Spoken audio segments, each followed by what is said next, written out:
penyerahan hadiah dari Pengurus Baik Kesuma kepada Ustaz Ahmad Al-Habsyi sebagai beri tausiah pada kesempatan hari ini. Mudah-mudahan selalu beliau pakai jika kita dibotok dan akan kembali ke botok lagi. Amin. Amin. Ya Rabbal Alamin. Terima kasih Bib mau memakaikan baju kebanggaan rompi anti peluru, anti badai yang nanti insya Bib ini akan menjadi tameng di surga untuk para baik kesempatan sebagai saksi karena mereka di pagi hari yang dingin, yang hujan untuk memperjuangkan. Kemudian selanjutnya silakan kepada Ustaz Was Al-Banjari.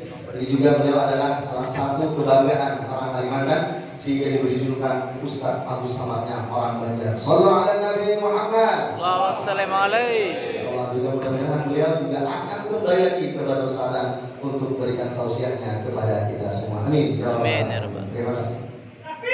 Allahu Akbar. Allahumma shalli alaihi.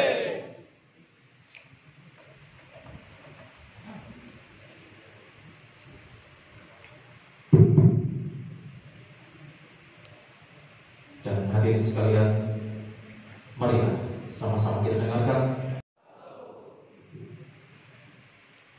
Alhamdulillahi Rabbil Alamin, wassalatu wassalamu ala sayyidil mursalin wa ala alihi wa sahbihi ajma'in. Allahumma salli wa sallim wa barik wa karrim wa azim ala sayyidina Muhammadin ala sayyidina Muhammadin wa ala alihi wa ashabihi ajma'in, amma ba'd. Bapak Ibu yang dimuliakan Allah, izinkan saya menitipkan pesan cinta yang pertama. Apa pesannya? Jangan malas-malas bersalawat kepada Nabi ketika telinga ini masih diizinkan Allah mampu mendengar nama Nabi disebutkan. Itu sebabnya kenapa tadi saya meminta untuk bersalawat kepada Nabi 2 kali, karena saya teringat dengan pesan Nabi. Bapak Ibu mau tahu siapa orang yang dipandang Nabi sebagai orang yang bakhil, pelit, medit, miring gese, buntut kasir, korek. Kalau bahasa kampung saya Palembang, Sumatera Selatan, pelit itu bahasa kampungnya cemekean, getah basah. Bahasa Inggrisnya pamalang. Maksudnya orang Inggris. Engken, pangesit, apik. Bapak Ibu mau tahu siapa orang yang dianggap Nabi sebagai orang yang pamalang, engken? Ternyata mereka adalah orang-orang yang ketika nama Nabi disebut mulutnya diam, tidak berselawat kepada Nabi. Al-bakhilu alladzi man dzukirtu indahu falam yusalli alayya, kata Nabi. Orang yang engken itu, orang yang pamalang itu adalah orang-orang yang ketika namaku disebut, kata Nabi, mulutnya diam, tidak mau bersalawat kepadaku. Padahal Allah saja beserta seluruh para malaikatnya bersalawat untuk Nabi. Innallaha wa malaikatahu yusalluna 'alan nabi ya ayyuhalladzina amanu sallu 'alaihi wa sallimu. Hadirkan di hadapan saya pagi ini perintah apa yang Allah Tuhan memerintahkan kepada hambanya, yang Allah Tuhan melakukannya, kecuali hanya salawat saja. Maka ulama ittifaq, mufakat, sepakat, jangan anggap remeh amalan yang satu ini, karena Tuhan yang maha besar pun melakukannya, Tuhan yang maha mulia pun mengamalkannya. Ini menunjukkan amalan yang luar biasa dahsyat keberkahannya. Salawatlah kepada Rasulmu, karena Allah dan para malaikat saja bersalawat untuknya. Lebih baik kita tergila-gila karena salawatan daripada kita tergila-gila karena main tiktokan. Sallallahu ala Muhammad. Sallallahu alaihi wasallam. Sallallahu ala Muhammad. Sallallahu alaihi wasallam. Sallallahu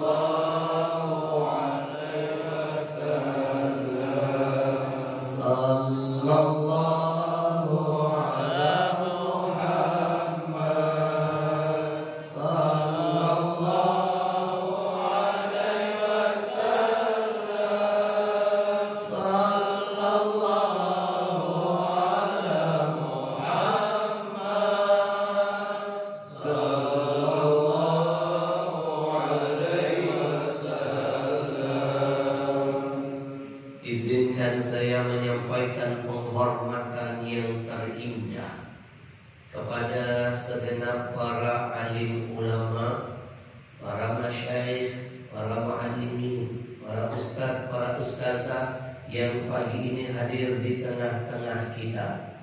Maafkan saya kalau tidak bisa menyebut satu persatu, tapi percayalah di hati saya ada rasa cinta, hormat, sayang untuk semuanya.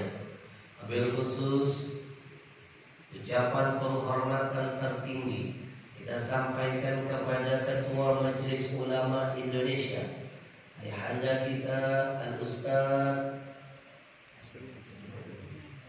Sibawi, hafizahullah wa nafa'na wa bi'ulumihi fid darain amin. Ucapan kedua kepada guru kita Al-Mujahid fi qawlihi wa fi'lihi, akhina fillah, ad-da'i ila Allah, Al-Ustaz Zarkasi. Wal-Mujahid fi qawlihi wa fi'lihi, ad-da'i ila Allah, akhina fillah, Al-Ustaz. Dan segenap para ulama lain, Ustaz Hasanuddin Al-Banjari Al-Uwasi. Saya menggelar beliau ini Abu Nawas milenial, makhluk langka, harus dimuseumkan, jangan ditahlilkan sebelum waktunya. Kita doakan dulu yuk segenap para guru-guru kita, semoga Allah sehatkan badannya, Amin. panjangkan umurnya, Amin. kuatkan imannya, Amin. dijaga semangat istiqamahnya, Amin. dilindungi Allah dari berbagai macam fitnah dunia. Amin ya rabbal alamin. Setelah corona datang di Indonesia, lebih dari 1000 ulama kita satu persatu meninggalkan kita. Menurut data, lebih dari 1000. Wallahu a'lam yang belum terdata. Saya yakini mungkin lebih banyak. Ribuan ulama meninggalkan kita. Kalau presiden hari ini wafat, gubernur wafat, menteri wafat, wali kota wafat, bupati wafat, saya banyak umur. Amin.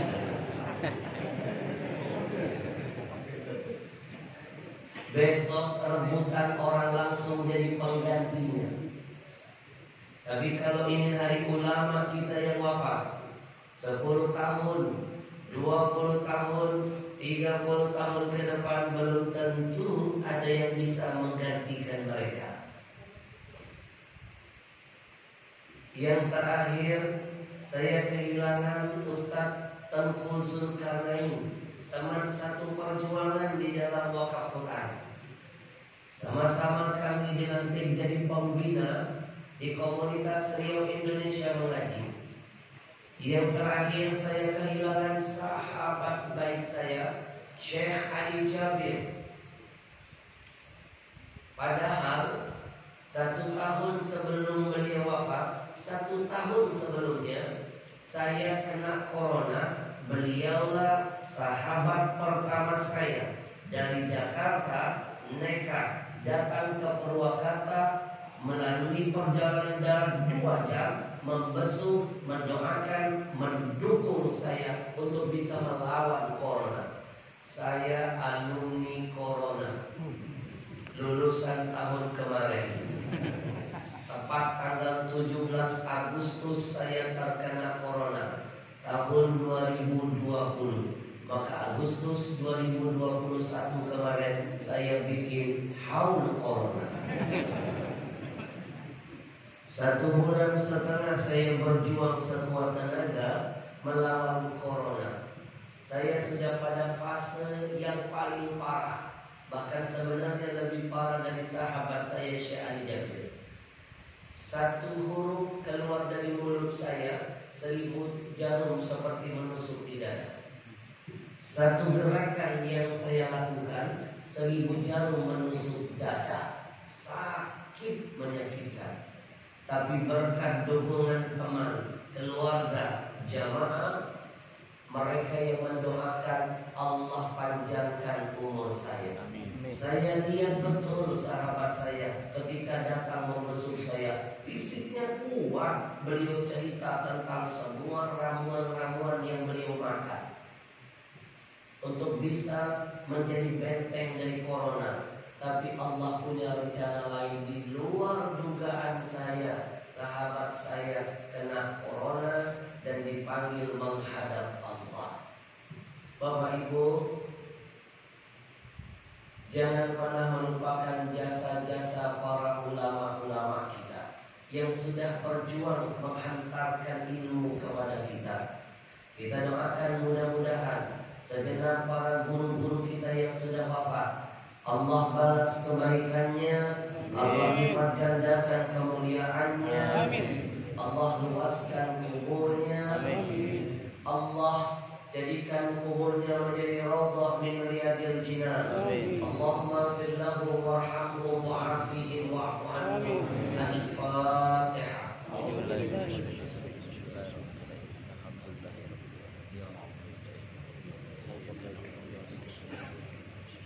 Ucapan kedua, izinkan saya menyampaikan penghormatan kepada Bapak Bupati atau yang mewakili, Bapak Sekda, Bupati, Wakil Bupati, Bapak Sekda itu seperti ayah bagi kita.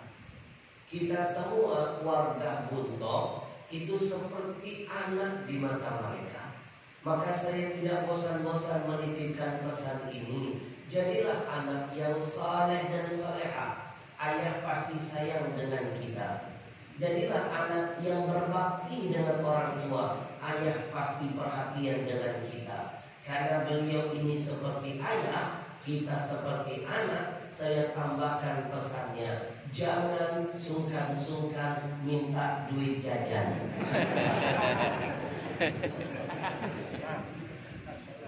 Bujur. Kita doakan Pak Bupati dan jajarannya selalu dalam keberkahan Allah dalam menjalankan tugas-tugas mulianya. Amin ya Rabbal Alamin. Izinkan saya juga berterima kasih kepada yang karena wasilahnya saya hadir ke sini. Hari ini kita sama-sama mensyukuri nikmat Allah Subhanahu wa taala. Sama-sama mengamalkan ayat Allah, wa amma bi ni'mati rabbika fahaddits. Baikel Subuhan milad pertama Baikel Subuhan Buntok beserta Pondok Pesantren Nurul Azhar Asy-Syarif. Kenapa dinamakan Nurul Azhar? Beliau ini ternyata alumni dari Azhar, Kairo, Mesir. Tahu Mesir? Mesir, buntok belok kanan. Tadi sebelum saya nyampe ada tulisan martabak Mesir. Mesir, Arab. Ana rohtu Mesir. Saya baru ngomong saya pernah pergi ke Mesir berapa kali. Bawa rombongan jamaah ziarah. Ada pengalaman menarik saya ke sana. Jamaah saya kepengen kenalan dengan Fir'aun. Saya bawalah jamaah saya ke satu museum, mau kenalan dengan Fir'aun. Masuk, setiap pintu ada petugas. Saya tanya pakai bahasa Arab, ya akhuyal ghali, warini fi'an Fir'aun, warini, akhbirni, kasih tahu saya di mana tempat Fir'aun. Ketiba tasyi Fir'aun tak, insyitani tutla fuq. Fir'aun fi tabaqatil akhirah, fi tabaqatil akhirah. Fir'aun ada di lantai paling tinggi. Jamaah saya nyetuk, memang betul kata Habib Al-Habsyi, Fir'aun yang kurang ajar, udah mati masih di tempat tinggi. Memang mbahnya sombong dia. Masuk jalan, naik tangga, masih ingat saya saudara-saudara. Sebelah kiri tiket, ada gang. Begitu sudah persis berada, detik-detik masuk ke ruangan Fir'aun, jamaah saya keringat dingin gemetar. Saya tanya, kenapa? Tiket mahal. Kirain takut dia Fir'aun. Di atas diminta lagi tiket. Saya bilang ilmu itu mahal. Ayo kita ambil hikmah dari perjalanan oleh Fir'aun. Keluarkan uang. Masuk sampai sekarang masih ingat saya bilang, belok sini, dan Fir'aun sebelah sini. Ini saya belum. Ini mohon maaf ya, terus sama. Kalau kita nggak merasa Fir'aun, santai aja. Jangan baper jadi orang. Baru dilukis sedikit baper, baru disebut baper. Nabi nggak pernah ngajarin kita baper. Nabi dihina sihir, tukang gila, orang sitik, Nabi nyantai saja. Faktanya nggak seperti itu kok. Kalau antum lagi berjalan dipanggil anak kecil monyet, antum marah, berarti antum membenarkan antum monyet. Santai, masuk saya, belok kanan, Fir'aun sebelah sini. Masuk ke dalam, Fir'aun tidur di ruang kaca, dibaringkan di ruang kaca kecil.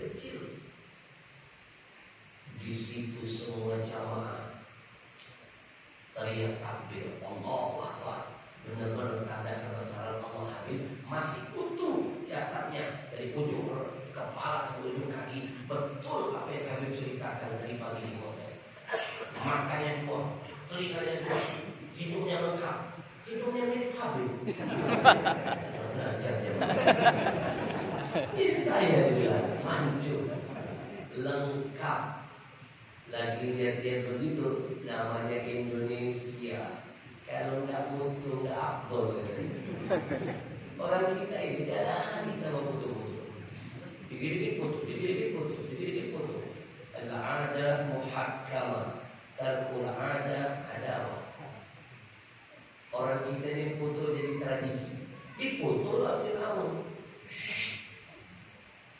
Dirampas oleh petugas.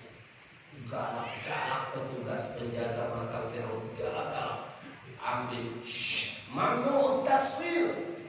Inta mata ta'alib dolar ina. Mamnu. Orang kita nggak tahu. Dia cuma bilang amin. Kita doain. Petugas marah, nyumpain dia, dibilang doa. Amin. Amin. Pakai temannya bilang lagi Al-Fatihah. Hei, saya bilang itu marah, bukan doa. Gak boleh lihat bahasa Arab main amin amin.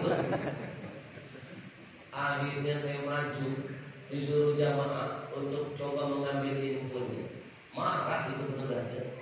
Saya maju, saya tanya, Le Mamnun Taswir, kenapa gak mau dikutuk? Fir'aun tidak mau dikutuk. Saya bilang, gak ada petugas yang Fir'aun gak mau dikutuk. Coba menutup, dasar inti Fir'aun sombong. Sudah mati masih bisa nyuruh orang. Akhirnya saya berdamai dengan petugas, dapat balik lagi info. Walaupun sempat bersih tegang sebelumnya. Orang Mesir saklek. Kalau kita lempem diinjak, harus saklek juga. Saya tegang, dia tegang. Jamaah di belakang tepukan. Arab sama Arab lagi berantem. Dapat info tapi dihapus semua data-data. Ketat di sana. Bapak Ibu, ayolah lihat ke sana. Biar introspeksi diri. Biar kita sadar ternyata ujungnya orang sombong itu pasti tidak happy ending. Lihat iblis berujung ke neraka. Lihat Fir'aun jadi tontonan dan celaan hinaan seluruh umat manusia. Nanti ke Mesir agar beliau ini lama di Mesir. Insya Allah nggak bikin antum nyasar nanti di sana.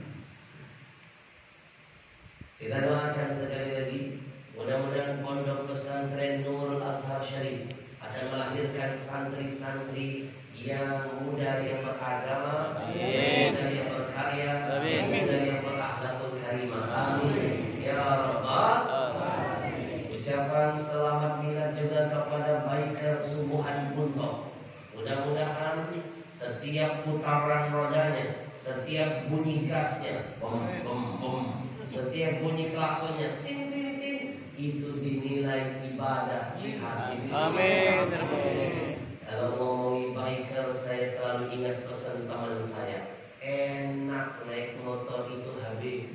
Enaknya di mana? Kalau panas, nggak bakal kehujanan. Kalau hujan, nggak bakal kepanasan. Bingung saya. Yang warna saya, iya. Teman saya bilang kalau ngomongin biker katanya, mutu kami biker Habib, jadikan setiap kilometernya adalah ibadah. Mantap. Kami biker pengejar kilometer, bukan pemburu janda berdaster. Mantap. Saat raungan mesin kami sudah berbunyi Habib, disitulah kami akan bertafakur bahwa di sini awal dari sebuah kehidupan. Keren. Motor mengajarkan kita ada saatnya kita maju, ada saatnya kita berhenti, ada saatnya kita menikung, ada saatnya kita terus maju ke depan. Motor mengajarkan kita tentang semangat pergerakan, al-harakah barakah. Semakin banyak kita bergerak, semakin banyak keberkahan akan menghampiri kita. Takbir, Allahu Akbar. Saya doakan mudah-mudahan antum dalam setiap perjalanannya, insya Allah selalu dalam lindungan Allah, selalu dekat dengan Allah, selalu mendatangkan manfaat bagi siapapun yang ada di sekelilingnya, dan mudah-mudahan setiap perjalanan dalam lindungan Allah. Amin ya Rabbal Alamin. Sallallahu ala Muhammad, sallallahu alaihi wasallam, sallallahu ala Muhammad, sallallahu alaihi wasallam. Izinkan saya memohon keikhlasan semua para jamaah. Kita hantarkan satu kali lagi doa Surah Al-Fatihah. Liman ishtama'na hahuna bisababihima. Almarhum Haji Sumardi HKM bin Haji Kaharudin dan almarhumah Hajah Seniwati binti Ibn Salim, orang tua dari saudara kita Muhammad Rifai. Bahagianya teman, bahagianya kita. Sedihnya teman adalah sedihnya kita.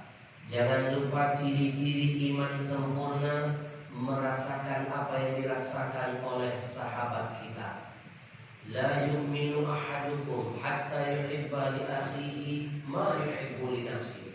Tidak dikatakan iman kita sempurna kalau kita hanya punya cinta untuk diri sendiri, tapi tidak ada cinta untuk saudara kita yang lainnya.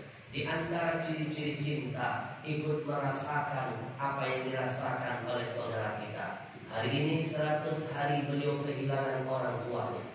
Bapak Ibu, percayalah, al-barakah ma'a akabirikum. Kata Nabi, keberkahan dari Allah itu ada ketika orang tua masih ada di sekeliling kita. Ketika rumah kita sudah tidak ada lagi ayah ibunya, rumah akan terasa gersang, hilang keberkahannya. Bapak Ibu, kita akan tahu betapa mahal ayah ibu kita ketika jenazah mereka terbaring di hadapan kita. Tidak ada kata berhenti untuk kita berbakti. Tidak ada kata berhenti. Kita hantarkan surah Al-Fatihah. Mudah-mudahan kedua almarhum dan almarhumah ini Allah ampuni dosanya, Amin. luaskan kuburannya, Amin. menjadikan radha min riyadil jinnah, dibalas semua kebaikannya, dimuliakan Allah semulia-mulianya, dan dibangkitkan bersama Rasulnya. Ala hadhihi niyyah lahumal Fatihah.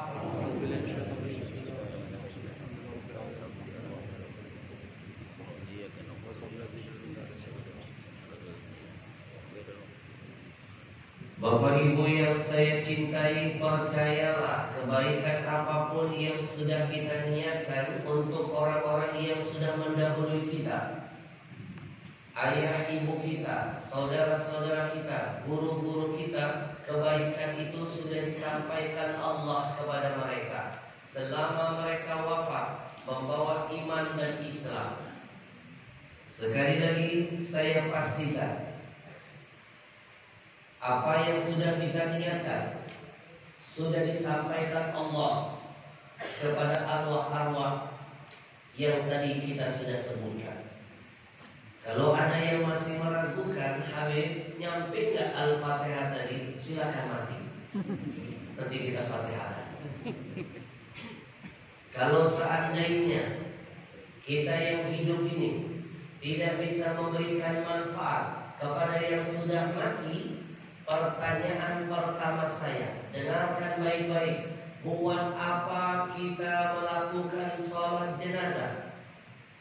Bukankah sholat jenazah di sana ada Qur'annya, ada zikirnya, ada doanya yang diucapkan dari yang hidup kepada yang mati?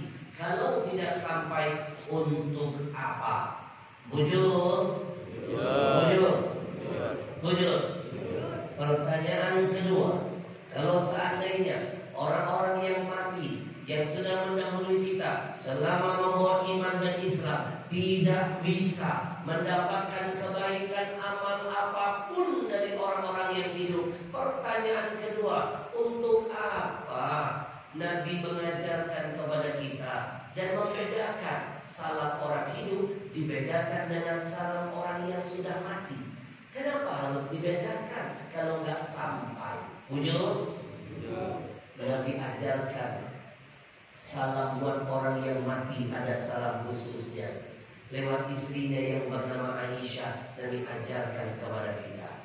Ajir, kenal Aisyah?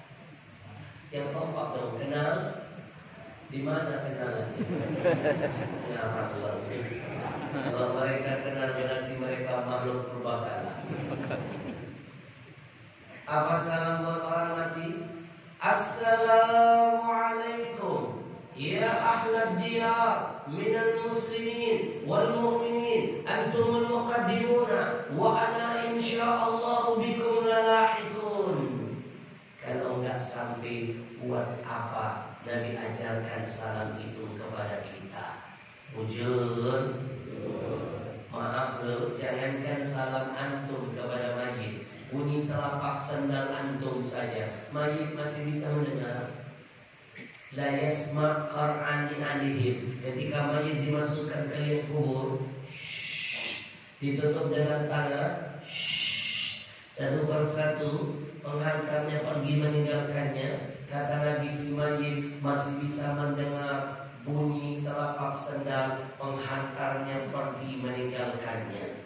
Kalau bunyi telapak sandalnya saja kedengaran, apalagi salam, doa dan lain sebagainya.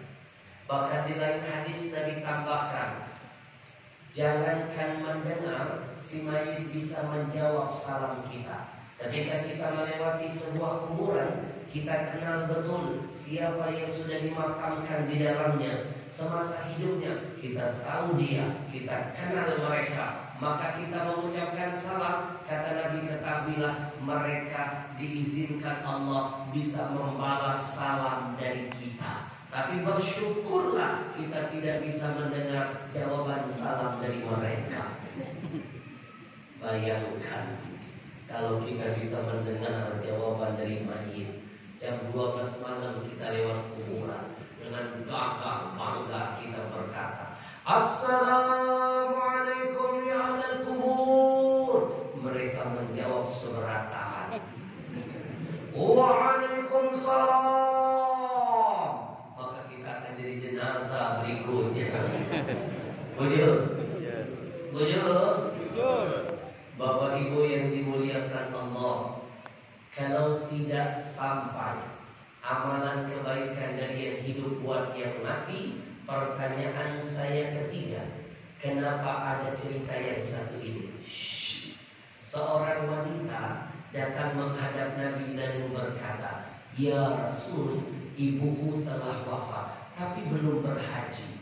Kata Nabi, hajikanlah ibumu. Kalau tidak sampai, untuk apa ada perintah haji badan? Bujur. Kalau seandainya yang mati tidak bisa mendapatkan manfaat dari yang hidup, buat apa ada cerita yang satu ini? Satu hari Nabi diminta menjadi imam sholat jenazah. Nabi tidak pernah langsung angkat takbir kecuali bertanya tentang keadaan si mayit. Apa yang ditanya Nabi? Salah satunya, fahal alaihi dainun. Apakah si mayit ini punya hutang? Apakah si mayit ini, kata Nabi, punya hutang? Sahabat yang lain menjawab, betul ya Rasul, si mayit punya hutang. Mendengar si mayit yang akan Nabi sholatkan jasadnya memiliki hutang, Nabi tidak berkenan mensolatkan jenazahnya. Nabi mundur langkah satu persatu sambil berkata, Salli ala sahibikum. Kalian sajalah yang menyolatkannya. Aku tidak mau menyolatkan orang yang punya hutang. Bapak Ibu jangan main-main perkara hutang. Jangan main-main. Silakan buka Al-Quran. Ayat yang terpanjang dalam Quran itu bicara tentang hutang. Seolah-olah Quran ingin berpesan, hutang bisa bikin panjang urusan. Bukan cuma urusan dunia, tapi urusan akhirat. Nabi sampai nggak mau nyolatin orang yang punya hutang. Mendengar jawaban Nabi nggak mau nyolatin sahabat yang lain prihatin. Lalu datanglah Abu Qatadah, salah seorang sahabat, mengangkat tangan. Ya Rasul, alayya dainuhu, alayya dainuhu. Biarkan hutang si mayit, aku yang membayarnya dan jadi tanggunganku. Aku yang akan melunasinya. Tolong ya Rasul, mundur lagi. Jadilah imam untuk sahabat kami. Jadilah imam ya Rasul. Nabi baru mundur dan baru mau jadi imam buat si mayit.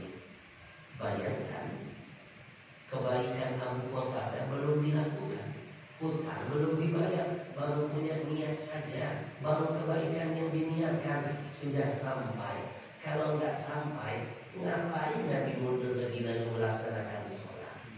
Jadi kesimpulannya, jangankan kebaikan, baru niat melihat saja sudah disampaikan Allah kabar baiknya. Alhamdulillah. Sallallahu ala Muhammad. Sallallahu alaihi wasallam. Sallallahu ala Muhammad. Sallallahu alaihi wasallam. Kalau seandainya kita yang hidup tidak bisa memberikan kebaikan kepada yang sudah wafat, pertanyaannya, buat apa ada riwayat yang satu ini? Dengarkan, jangankan kita manusia, makhluk yang lebih sempurna dari makhluk Allah lainnya, pohon saja, pohon kurma bisa ngasih manfaat buat si mayit yang ada di dalamnya. Pohon kurma. Dengarkan riwayat yang satu ini. Satu hari Nabi pernah melewati 2 kuburan. Lalu Nabi terhenti langkahnya. Tiba-tiba Nabi mengambil pelepah kurma. Nabi belah 2 pelepah kurmanya. Belahan pertama Nabi tancapkan di kuburan pertama. Belahan kurma yang kedua Nabi tancapkan di kuburan kedua. Melihat apa yang sudah dilakukan Nabi, memancing pertanyaan dari para sahabat. Ma sana'ta ya Rasulullah? Ya Rasul, kamu bikin apa ya Rasul? Apa yang sudah kamu lakukan? Nabi tersenyum lalu berkata, aku kasihan lihat 2 mayit yang ada di dalamnya. La yu'adzabani. 2 mayit ini lagi diazab oleh Allah. Padahal mereka diazab bukan karena perkara dosa besar. Mereka diazab karena dosa kecil saja. Apa dosanya? Mayit yang pertama waktu hidup suka ngadu domba, namimah. Mayit yang kedua waktu hidup nggak bersih urusan istinjanya. Anak-anakku hati-hati. Mayit yang kedua ini diazab suka pipis sembarangan. Ini bocah-bocah pasang kupingmu, jangan main keluarin senjata doang. Bahkan yang lebih parah Pak Sekda, anak-anak sekarang bukan cuma pipis sembarangan, main perang-perangan pakai pipis. Hati-hati, nanti diazab di dalam kubur. Nabi sedih Pak. Kata Nabi, saya ambil pelepah kurma, saya tancapkan ke makam mereka berdua. Nabi jamin Pak, la'allahu ayyuhaffifa anhuma ma lam yaibasa. Selama pohon ini masih basah, maka dia akan memohon ampun dari Allah untuk si mayit yang ada di dalamnya. Mohon ampun, memintakan ampun selama pohon itu masih basah. Kalau basah berarti hidup, kalau kering berarti mati. Pohon, tanaman, itu setiap geraknya mereka istighfar, mereka bertasbih, mereka memintakan ampunan buat si mayit. Ayo pakai akal sehat. Kalau pohon saja, makhluk Allah bisa memberikan kontribusi buat mayit yang ada di dalamnya, apalagi kita, makhluk yang lebih sempurna dari makhluk-makhluk lainnya. Itu sebabnya disunahkan kuburan ditaruh pohon afdolnya. Tapi kalau nggak ada pohon kurma, tanaman dan tumbuh-tumbuhan. Mau nunggu pohon kurma dari Arab kapan nyampenya? Habib, mana dalilnya kalau kuburan boleh ditaruh pohon-pohon? Beli kitab, judulnya I'anatul Talibin, karya ulama besar Ad-Dimyati, jilid kedua, halaman 119. Di sana disebutkan disunahkan kuburan ditanam pohon-pohonan. Alhamdulillah. Sallallahu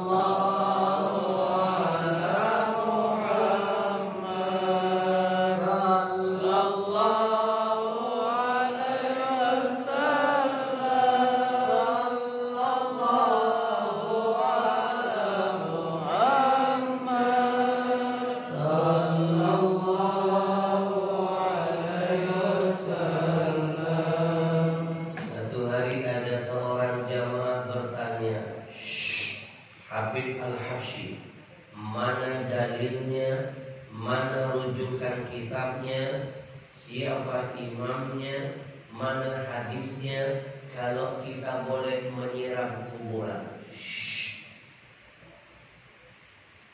Bapak Ibu silakan beli kitab, judulnya Nihayatuz Zain, karya Al-Imam An-Nawawi, halaman 150. Di sana disebutkan sebuah hadis, anna Rasulullah rashul qabr Ibrahim ibnahu. Nabi pernah ziarah ke kuburan anaknya yang bernama Ibrahim, lalu Nabi menyiramkan air di atas kuburan anaknya. Ini menjadi dalil dalam kitab disunahkan wa yundabu rasyal qabr bima'in baridin, bahkan disunahkan menyiram kuburan pakai air dingin. Wala ba'sa biqalilin bima'il wardi, dalam kitab disebutkan tidak apa-apa, boleh menyiram kuburan pakai air kembang. Kenapa boleh? Fa innal malaikatu tuhibbu raihatat thayyibah. Malaikat itu paling suka aroma harum-haruman. Kalau malaikat suka berkah buat si mayit, alhamdulillah. Buka kitab Nihayatuz Zain karya An-Nawawi halaman 150. Bahkan dalam kitab disebutkan Nabi bukan cuma nyiram kuburan, tapi Nabi wa wada'a 'alaihi al-hasba, ngumpulin butiran-butiran batu kerikil. Nabi ngasih tanda kuburan anaknya Ibrahim. Ini dalil bahwa kuburan boleh dikasih tanda batu nisan. Sampai di sini faham?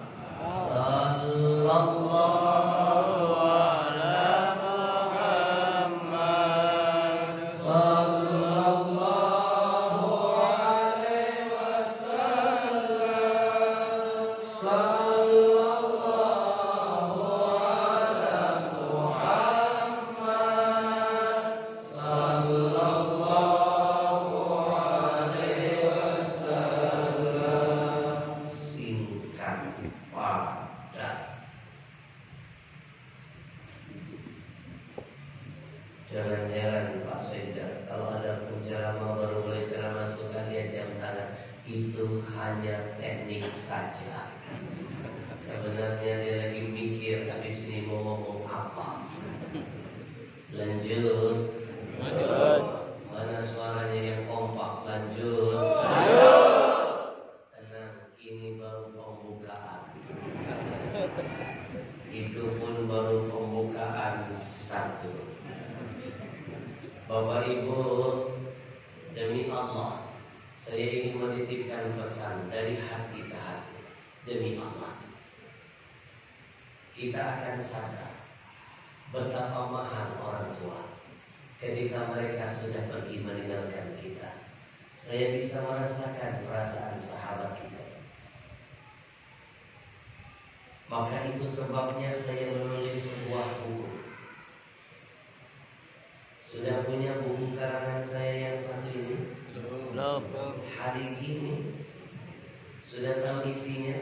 Belum. Kesian ini. Ini buku fenomenal. Ratusan buku, ratusan ribu terjual. Kalau bestseller itu cuma 10.000 terjual. Kalau ratusan ribu mega bestseller, ini sudah 500.000 buku terjual. Dan kami bisa menjual ratusan ribu, nggak pakai toko buku terbesar lebih dan muslim di luar, nggak pakai. Hanya lewat kajian saya begini setiap hari di Jakarta. Awalnya buku ini saya taruh di tempat toko buku mereka. Mereka dapat bagi hasil lebih banyak.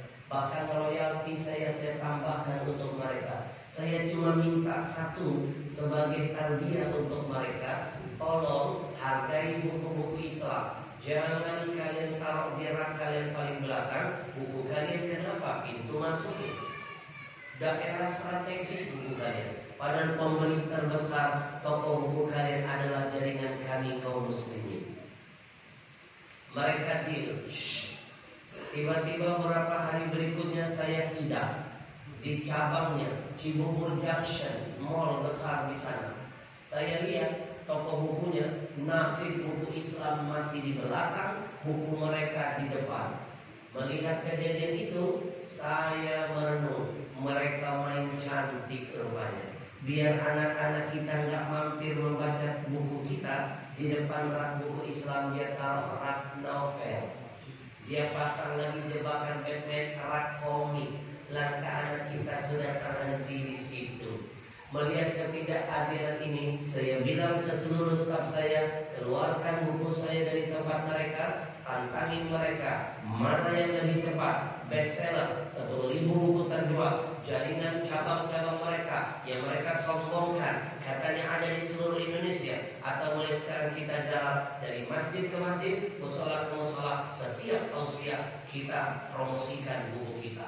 Alhamdulillah, tidak sampai seminggu kami tembus bestseller, 10.000 buku terjual. Daripada untungnya menambah pundi-pundi mereka, lebih baik untungnya kami alokasikan untuk Yayasan Yatim Du'afa Indonesia. Dari kita, untuk kita, berkahnya buat kita. Saya pastikan Ustaz, kalau semua penulis muslim, semua penerbit muslim angkat kaki dari toko mereka, saya pastikan mereka akan gulung tikar nantinya. Takbir! Allahu Akbar. Mereka malu. Setiap kali saya datang di satu kota, saya bedah bukunya, habis bukunya dibeli jamaah, yang gak kebagian pasti mencari di toko buku itu. Begitu nyanyi, ada buku Ustaz Al-Habsyi, judulnya Ada Syurga di Rumahmu, diketik. Terdata, pasti terdata requestnya secara sistem. Nggak ada. Di tempat lain, begitu juga lama-lama permintaan laporan dari Indonesia banyak masuk ke pusat, buku saya paling dicari, tapi tidak ada tempat mereka. Akhirnya pimpinannya mengundang saya, dikemas acara halal bihalal. Seolah-olah halal bihalal. Semua datang. Setelah itu saya diajak mampir masuk satu ruangan. Petingginya berkata, Habib, masukkan lagi dong bukunya ke tempat kami. Permintaannya kencang loh se-Indonesia. Saya bilang maaf, tidak ada lagi yang perlu saya cari. Buku saya sudah mega bestseller. Ada karyawan yang nyeletuk, Habib kalau tidak masukkan bukunya ke tempat kami, Habib tidak akan punya nama. Mendengar itu, saya tersinggung. Saya bilang maaf ya, saya bikin buku bukan cari nama, cari pahala. Kalau nama dari bayi saya sudah punya. Al-kibriyah mal-kibriyah sedekah. Sombong kepada orang yang sombong nilainya sedekah, apalagi orang yang non-muslim. Kalau mereka sombong, tunjukkan kita lebih gagah dari mereka. Jangan membukukan badan di hadapan orang-orang yang beda agama. Itu akan merendahkan haibah dan tanggung kemuliaan kita. Takbir! Sallallahu ala Muhammad. Sallallahu alaihi wasallam. Sallallahu ala Muhammad. Sallallahu alaihi wasallam. Asyidda'u 'alal kufar ruhama'u bainahum. Di antara yang Nabi ajarkan kepada kita, tegas kepada orang kafir, tapi merangkul, saling sayang menyayangi sesama muslim. Buku ini sudah sukses diangkat jadi film layar lebar dakwah pertama saja. Sukses di seluruh biskop se-Indonesia. Kemarin Idul Adha, satu hari sebelum Idul Adha, film saya kembali dibeli RCTI untuk yang kesekian kalinya. 6 kali mungkin RCTI sudah bayar film saya. Ini menunjukkan banyak permintaan, ratingnya tinggi, maka dia berani bayar lagi beli. Satu hari sebelum Idul Adha kemarin film saya kembali dibeli. Bapak Ibu doakan, ada 7 film yang sedang saya buat nanti. Siapa tahu saya memilih lokasi di Buntok. Amin. Adakah tempat-tempat pariwisata di sini? Ada. Nanti kita bikin film. Masih terbuka kalau ingin ikut main di film saya. Jadi jenazah. Jadi jenazah. Acil, nanti kalau mau nonton film saya bagikan linknya cuma-cuma. Mau? Tadi malam saya tabligh akbar di Plaza, saya sudah kasih nomor handphone saya. Sekarang yang belum nyatat, saya kasih nomor WA saya. Catat, cukup ketik WA Habib, tolong kirim link film dakwah yang tadi Habib sampaikan. Kami dari Buntok, itu saya bilang. Nanti saya bikin grup WA Buntok, saya share sekalian. Langsung saya kirim filmnya, linknya 4 episode. Judulnya sama dengan judul bukunya. Ada Surga di Rumahmu. Tolong tonton sampai selesai. Saya tunggu komennya. Keren betul film saya. Nonton film saya nggak cukup antum bawa tisu, siap-siap bawa kanebo. Nonton film saya akan membuat antum makin sayang dengan orang tua, hormat dengan guru. Buktikan. Tapi janji kalau sudah nonton filmnya, jangan lupa loh like, share, and subscribe. Oke? Biar ngasih semangat tim film saya untuk terus berkarya menghadirkan film-film mulia. Jihad pakai otak, jangan cuma pakai suara kalian. Bagus, luar biasa. Kapan masuk dapur makan? Pertama. Keren. Ini namanya mujahid. Jihad pakai otak, jangan pakai otot. Mereka bikin musik merusak tatanan anak muda, lawan dengan nasyid. Betul? Mereka bikin film yang gak bagus, lawan dengan film dakwah. Mereka bikin produk, untungnya buat Israel, lawan dengan produk, untungnya kirim buat Palestina. Takbir. Allahu Akbar. Itu namanya jihad pakai otak. Acil, silakan catat nomor WA saya. Mau nomor WA apa nomor rekening? Tapi kalau sudah tahu nomor WA saya, hanya boleh WA. No miss call, no video call. Karena sering kali Pak Sekda jam 3 subuh nenek-nenek ngajak video call. 0853 2729 2729 lagi. 0853 2729 2729 lagi. 0853 2729 2729 lagi. Bapak Ibu yang dimuliakan Allah, sekali lagi saya titipkan pesan. Banyak orang mencari surga yang jauh lupa dengan yang dekat. Di buku ini sedikit saja saya sampaikan. Kenapa saya namakan judulnya Ada Surga di Rumahmu? Karena banyak anak-anak kita sibuk mencari surga yang jauh, lupa dengan surga yang dekat. Surga kita dekat, ada di dalam rumah kita. Bahkan saking dekatnya di bawah telapak kaki ibu kita. Tapi kita selalu mencari yang jauh, lupa dengan yang dekat. Berawal dari perjalanan dakwah, ketika saya keliling Indonesia, kota yang pertama Muara Tebu, Jambi, 5 jam naik mobil menuju ke sana. Di sana ada kejadian seorang anak remaja mengunci ibunya di kandang kambing. Dia tidur di tempat yang bagus, ibunya dibiarkan tidur di kandang kambing.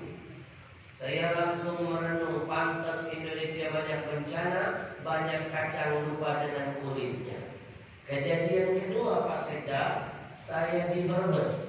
Ada seorang anak usia 12 tahun pukulin ibu kandungnya sampai babak belur, hanya karena perkara sepele. Ibunya terlambat menghantarkan makanan. Tidak cukup sampai di situ, diambil gantungan baju, dia pukul ibunya, sobek bibir ibunya. Saya kembali menyimpulkan, pantas banyak musibah di negeri ini karena banyak anak jadi majikan bagi ayah ibunya.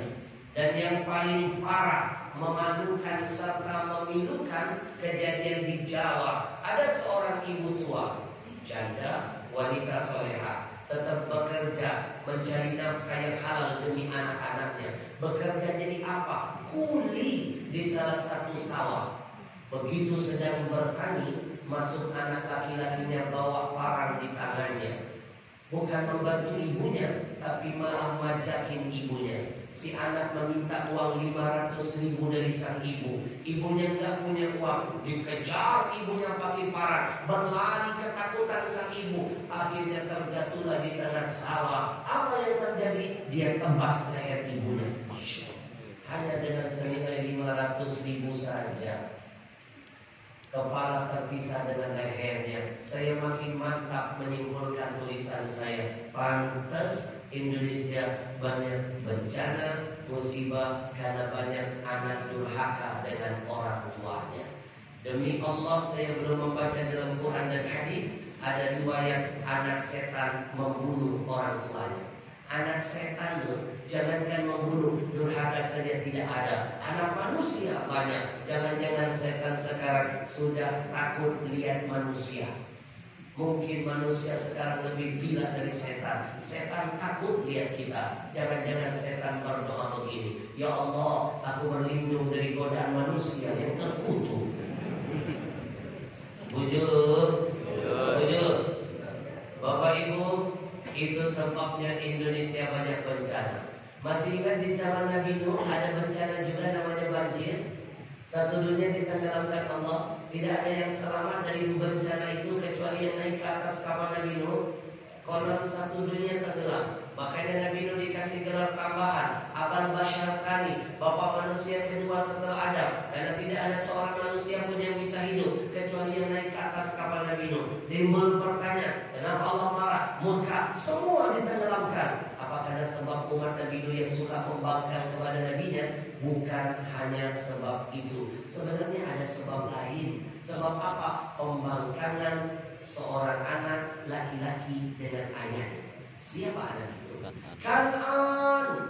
Durhaka dengan siapa? Nuh. Siapa Nuh? Ayah kandungnya. Apa jabatannya? Nabi utusan Allah. Sejarah menitipkan pesan, jangan main-main loh. Dulu baru ada seorang anak durhaka dengan ayah, dunia pada tenggelam. Lalu bagaimana dengan anak-anak milenial? Bukan hanya durhaka dengan ayah, tapi mereka durhakai ibu tercinta. Bukankah kata Nabi, ibumu lebih mulia 3 kali lipat dari ayahmu? Ketika kau durhakai ibumu, maka bersiap-siaplah 3 kali lipat bencana, kesialan, malapetaka akan hadir dalam perjalanan hidupmu. Lalu bagaimana kalau dua-duanya sudah didurhakai? Itulah sebabnya Indonesia banyak bencana. Mulai dari tsunami, banjir bandang, tanah longsor, gunung meletus, gempa bumi, angin puting beliung, likuifaksi. Kenapa ini terjadi? Banyak kacang lupa dengan kulitnya. Itu sebabnya saya menulis buku Ada Surga di Rumahmu. Lihat. Oh, jadi promosi. Kita sibuk mencari surga yang jauh bukan hanya yang dekat. Pagi ini sedikit saja saya bocorkan. Kalau semuanya nanti nggak beli buku. Sadar nggak? Kita sering mengangkat tangan berdoa begini, ya Allah, jadikan anak-anak kami anak yang soleh dan solehah ya Allah. Kita sendiri belum soleh. Bukankah itu namanya mencari surga yang jauh pada yang dekat? Sadar nggak, selesai sholat kita sering pikir alhamdulillah, alhamdulillah, alhamdulillah, alhamdulillah, alhamdulillah. Betul, pikir itu akan mengantarkan kita jadi hamba yang bersyukur. Tapi tolong dicatat, mau sampai berbusa mulut kita bilang alhamdulillah, alhamdulillah, alhamdulillah. Tapi kalau kita nggak pandai bersyukur dengan orang tua, ditolak oleh Allah. Silakan belajar lagi dari guru kita, alumni dari Al-Azhar. Dalam Quran ada ayat yang berangkai dan berantai yang tidak bisa dipisahkan antara satu dengan yang lain. Kalau yang satu dilakukan, perintah kedua menyempurnakan. Apa ayatnya? Anishkurli waliwalidayk. Kata Allah, bersyukurlah kepadaku, bersyukurlah dengan ayah ibumu. Kalau syukurmu kepada Allah bagus, durhaka engkau kepada ibumu ayahmu, maka ditolak oleh Allah. Bahkan Nabi menguatkan dalam hadisnya, ada orang-orang yang diharamkan mencium bau surganya Allah. Jarak 1000 tahun blacklist. Salah satunya anak yang durhaka dengan ayah ibunya. Jangankan masuk surga, nyium baunya saja diharamkan oleh Allah. Istighfar kepada Allah. Astaghfirullah.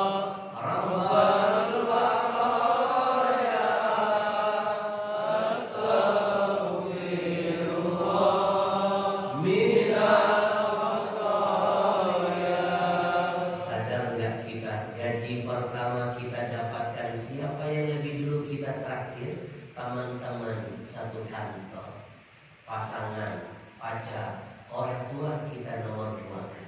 Sama orang kita nggak pelit, untuk orang tua kok hitung-hitungan. Bukankah itu namanya mencari surga yang jauh lupa dengan yang dekat? Padahal sedekah yang paling besar pahalanya sedekah atas nama ayah ibu kita. Bapak Ibu, introspeksi diri. Kalau rezeki kita merasa sempit, jangan-jangan kita sering hitung-hitungan buat orang tua. Semakin kita jor-joran untuk orang tua, semakin Allah buka keran rezeki kita mengalir untuk kita nantinya. Buktikan. Di buku saya ada cerita 50-50 membawa berkah. Beli ya.